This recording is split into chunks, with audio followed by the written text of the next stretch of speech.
US President Donald Trump has said that he wants to follow up on criminal justice reform with efforts that help inmates find jobs after they leave prison. Trump said Americans with criminal backgrounds are unemployed at rates up to 5 times the national average. Trump said his goal is to cut that unemployment rate for ex-prisoners to single digits within 5 years. The White House said Trump's budget proposed more than $500 million to help prisoners succeed after their release.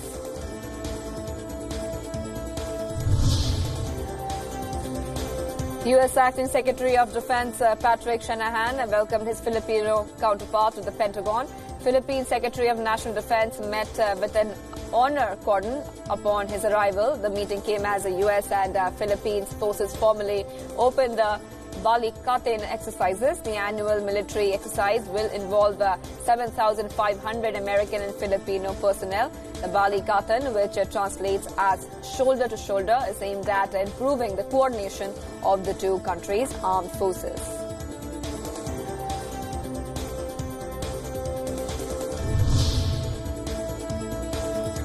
The U.S. Navy and 33 other countries from, in fact, Africa, Europe and North America carried out weeks of maritime training in the Gulf of Guinea. It was the 9th year of the Obangam Express training exercise.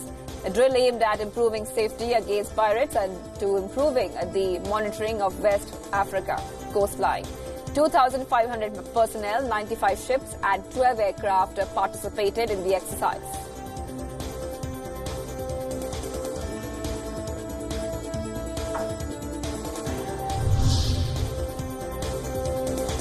Venezuela's Chief Justice has asked pro-government lawmakers to strip opposition leader Juan Guaido of immunity from prosecution. The request by Supreme Court Justice Michael Moreno is a further step towards the Maduro government's attempt at prosecuting Guaido for alleged crimes. Officials loyal to Maduro have already said that Guaido is under investigation for inciting violence against the government and receiving illicit funds. Moreno asked the pro-Maduro National Constituent Assembly to waive the immunity that Guaido holds as a member of Venezuela's National Assembly. Moreno is a political ally of Maduro.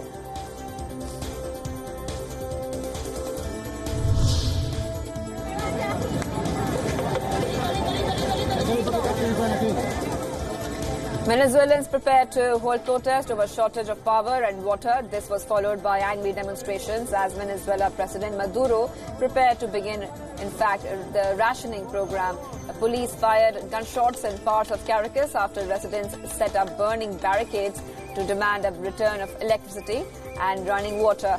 Protesters say that lack of basic services have crippled commerce.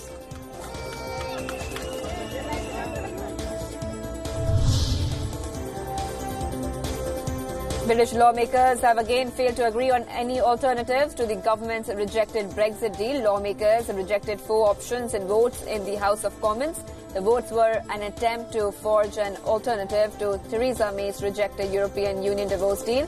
The options included remaining in a customs union with the EU and holding a new referendum on Britain's membership in the bloc.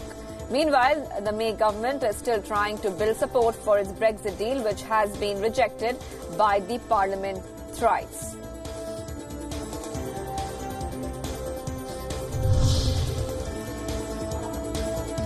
European Commission Chief JeanClaude Juncker has said it was time for the British Parliament to spell out what it wants on Brexit.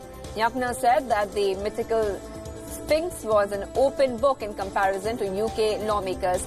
The EU Commission chief was speaking at the Saarland state legislature in Germany's area, and in the town he said that he still hoped an agreement could be finalized between the EU and UK before April 12th, as this would mean Britain did not need to take part in European elections in May.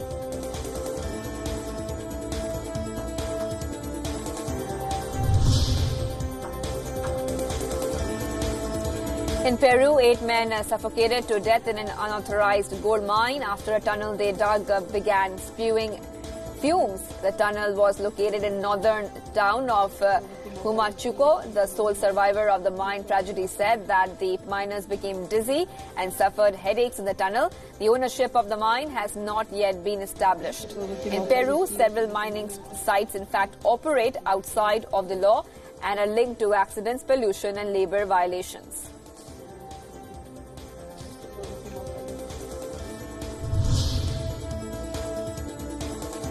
The office of the Algerian president said that Abdelaziz Bouteflika will step down before his fourth term ends on April 28th.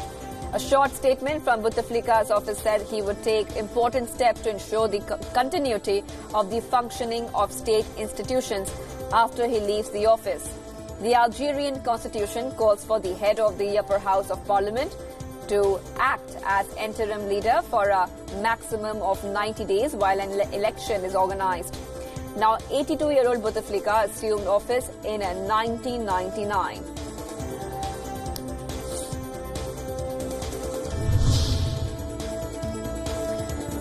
In Brazil's Sao Paulo, a group of activists performed a type of torture known in Portuguese as the pau de arara. The idea was to draw attention at the kind of human rights abuse that took place during Brazil's dictatorship regime between 1964 to 1985.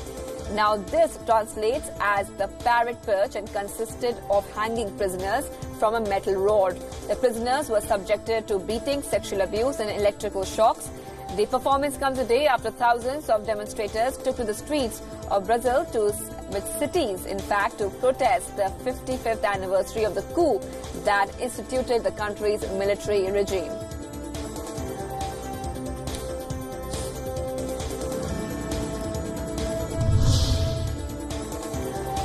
The International Committee Evaluation Commission is visiting Venice to inspect and decide if Milan-Cortina d'Ampezzo joint venture will be selected to host 2026 Winter Olympic Games.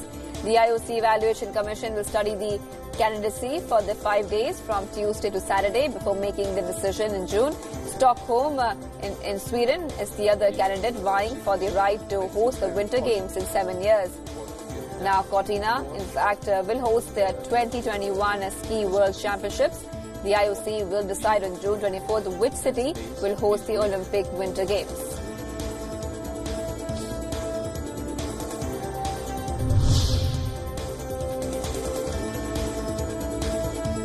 Firefighters have been killed in a fire that broke out in the mountains of southwestern China. Efforts are currently on to douse the forest fire that broke out on Saturday. By Sunday afternoon, authorities had sent 700 firefighters to put out the fire, out of which 30 had gone missing, who were later declared dead. Bodies of all the firefighters have been retrieved. It is not clear whether there are any civilian casualties.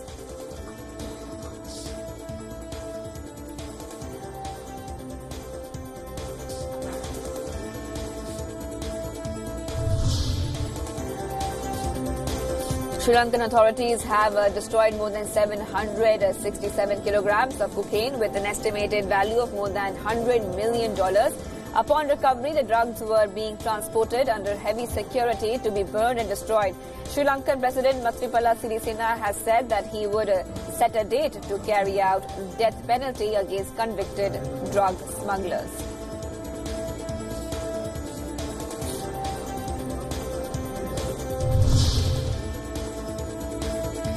A small plane carrying co-owners of Russia's second-largest airline crashed into a German field. Natalia Fileva and 2 other people on board the private jet died when the aircraft hit an asparagus field in south of Frankfurt. Calling the crash bizarre, an eyewitness said that the 6-seater plane came down headfirst. The light aircraft was flying from Cannes in France but later disappeared from the radar.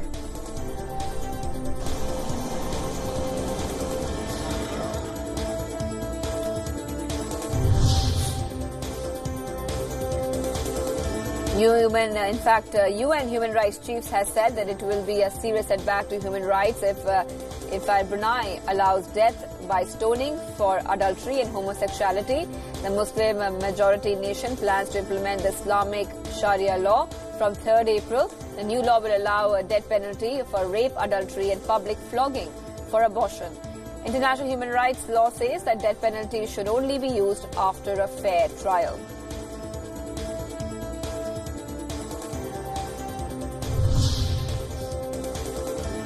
Two Israeli researchers claim that they have discovered a network of fake Twitter accounts which promote Israel's Prime Minister Benjamin Netanyahu and attacks political rivals before elections. This independent research also claims that fake names were used in more than 150 accounts. Hundreds more might be bogus. So far, no direct connection has been found between the network and Netanyahu.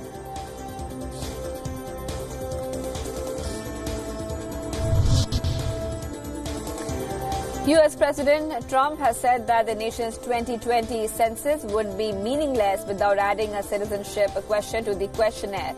A tweet came ahead of a ruling from the Supreme Court on whether Commerce Secretary Wilbur Ross' decision to add the citizenship question violated federal law.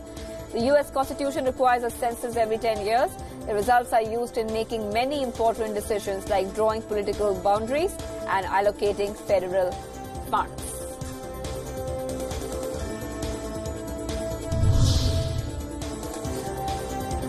Boeing 737 MAX aircraft could stay grounded for longer than expected. The Federal Aviation Administration in a statement has said that Boeing must perform more work on a proposed fix to its 737 MAX aircraft before it can be submitted for review. It said additional work was needed to ensure that Boeing has identified and appropriately addressed all pertinent issues. The FAA will not approve the software for installation until the agency is satisfied with the submission. The FAA statement is the bureaucratic equal of a stop sign.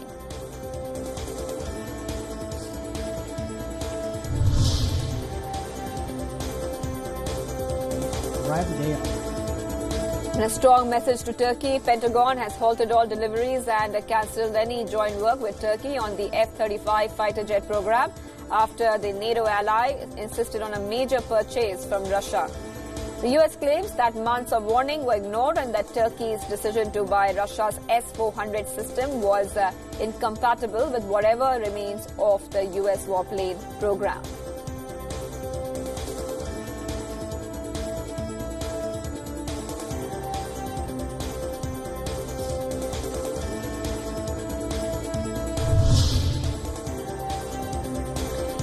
In Nepal, rescuers are struggling to reach villages in southern region that has been affected by wind and a rainstorm. The rainstorm swept through villages in a farming region of Bara and Parsa districts.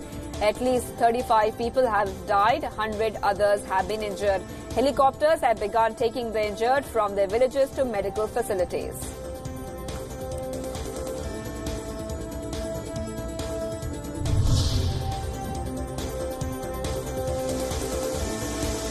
Parts of western and southwestern Iran have been flooded following rains. Several towns and villages in the region have been put on full alert.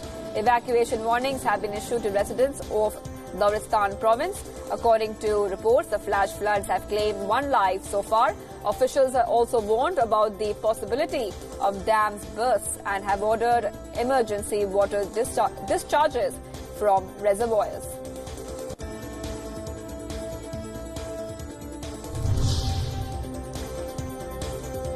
The World Wildlife Foundation has sounded the alarm over plastics in the Mediterranean Sea after an 8-meter-long sperm whale was found dead off Sardinia. The whale had 22 kilograms of plastic in its belly. The environmental organization said that the garbage recovered from the sperm whale's stomach included plastic plates, shopping bags, and tangled fishing lines. There was also a washing detergent package with the brand and barcode still legible. A female whale beached off the northern coast of Sardinia last week.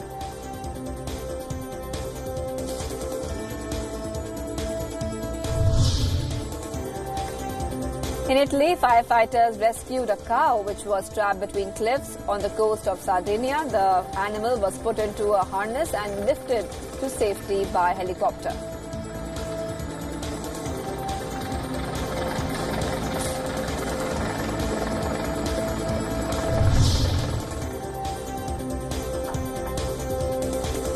Last remaining frog of his species, Romeo, finally had his first date with his Juliet. Scientists have been struggling to find a mate for the Bolivian water frog in order to save its species from extinction. After years of search, scientists found a female frog for Romeo. Two amphibians had their first date under the supervision of researchers.